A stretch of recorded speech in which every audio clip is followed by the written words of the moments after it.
my mind was just floating past all the lyrics and the melodies that I've created in the past 26 years. And part of my subconscious was really trying to convince me that it's all a waste now. And but my spirit said, I wrote those songs for you.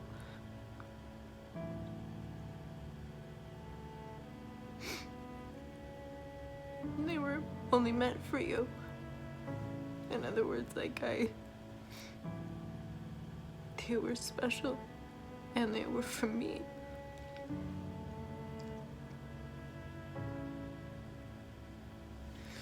And in the process of creating them, I healed and I got clear.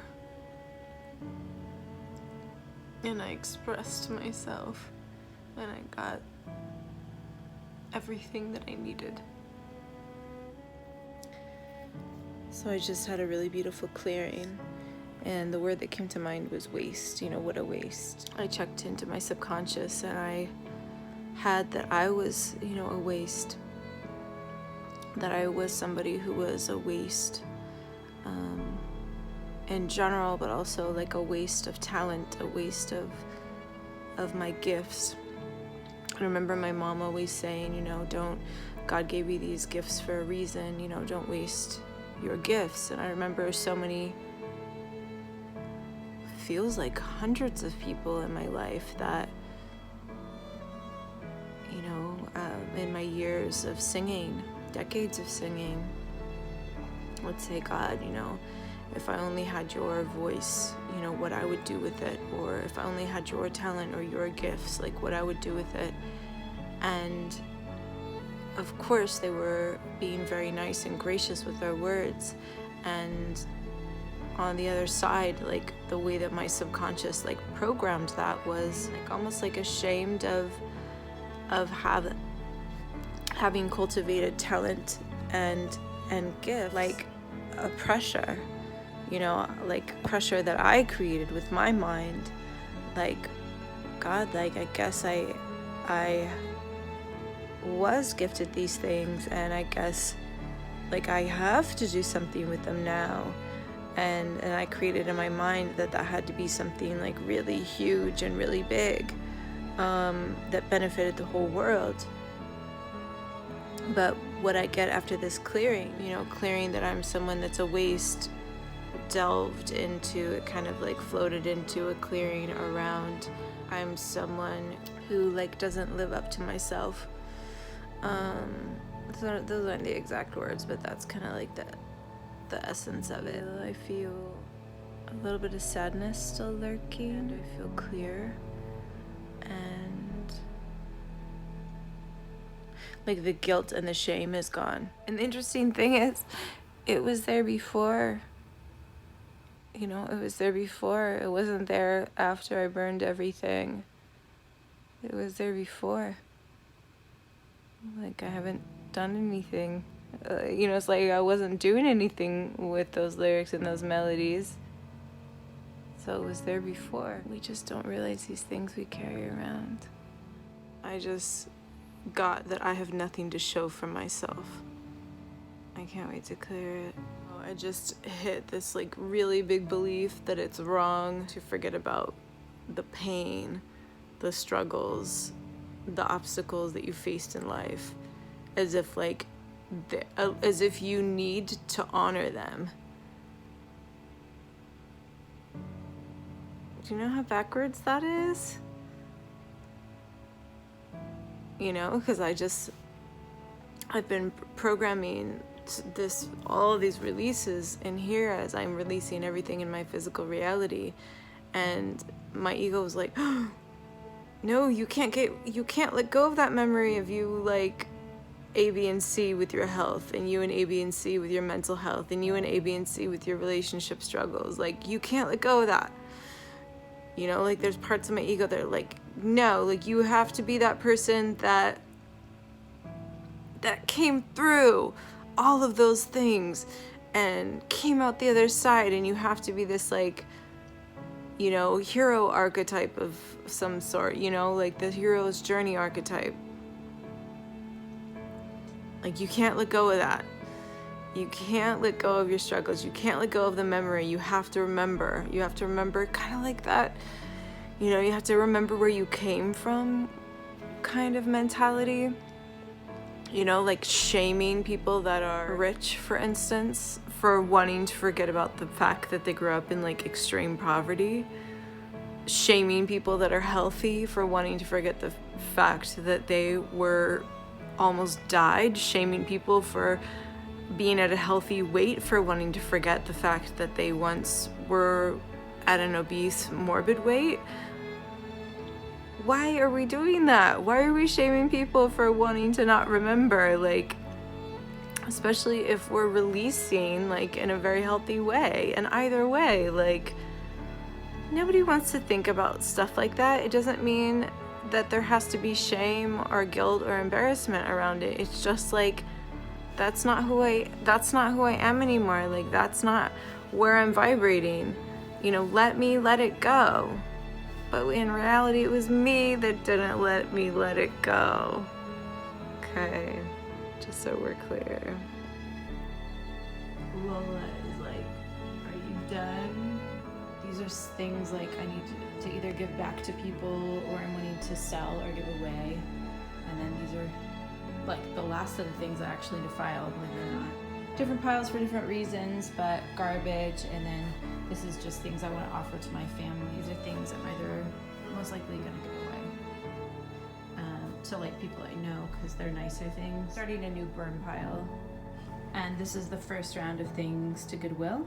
Glass jars that I had wanted to keep, but Spirit wouldn't let me say yes to recycling these until I let go of the judgment, the guilt, and the identity that I had around the person that I was, which was a very vulnerable place in my life when I decided I needed to keep these things. I thought I was like getting towards the end of the boxes that I was pulling out of storage, because I share a storage with my sister and my parents and my niece. I just went in there and I looked up, and I think there were like 6 more tubs that looked like they were mine. And I was like, oh God. I had been telling myself that I only had 10 tubs of things, you know, since 2012 when I left my apartment in Los Angeles. But I guess just in these 6 years, you know, I've collected things that I inherited from my grandmother. She passed away, and just collected things. And it's just like, wow, okay. My current burn pile. And these are old vision boards. Even this one here, I mean, from more than 10 years ago. I love you, Rachel. And one of the big things from vision boards is to let them go. You know, sit them with them for a time and then let them go. These are kind of like old hair pieces that I used to touch, like hair extensions for photo shoots and shows that just clip right in your hair, make your hair look longer and thicker. And, you know, an important piece of manifestation is to let go of those crutches, those things that you're hiding behind.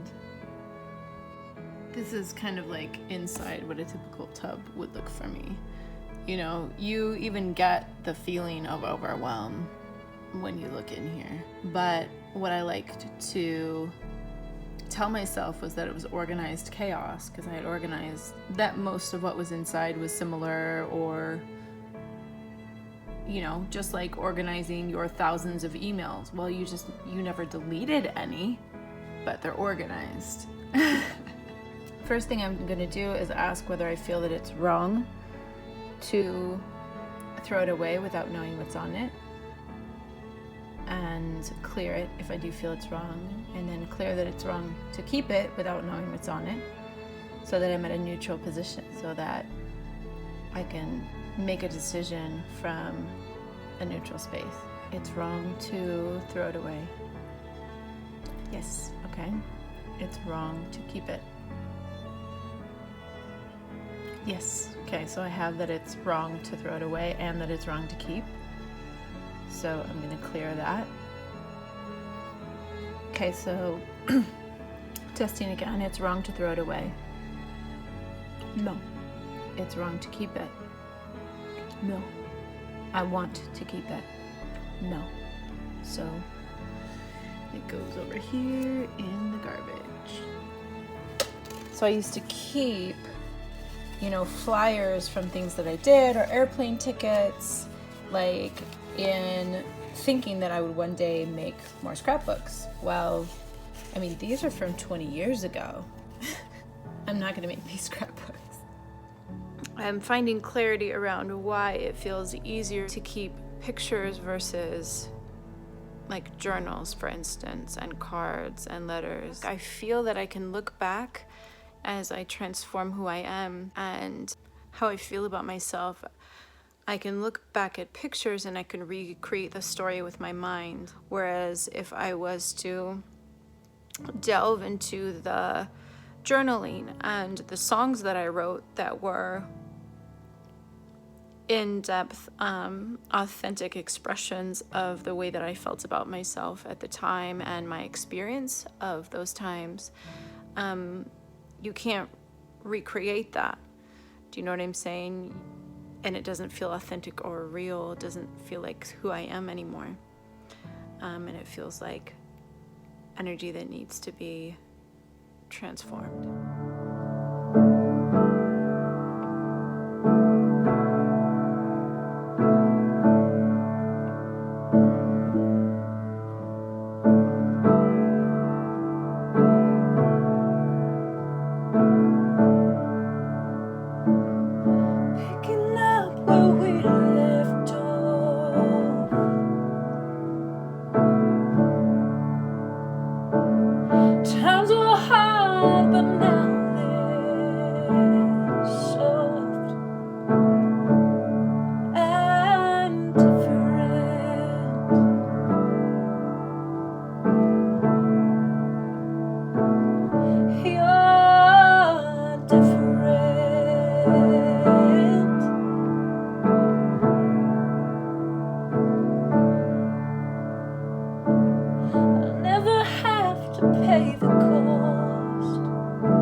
love.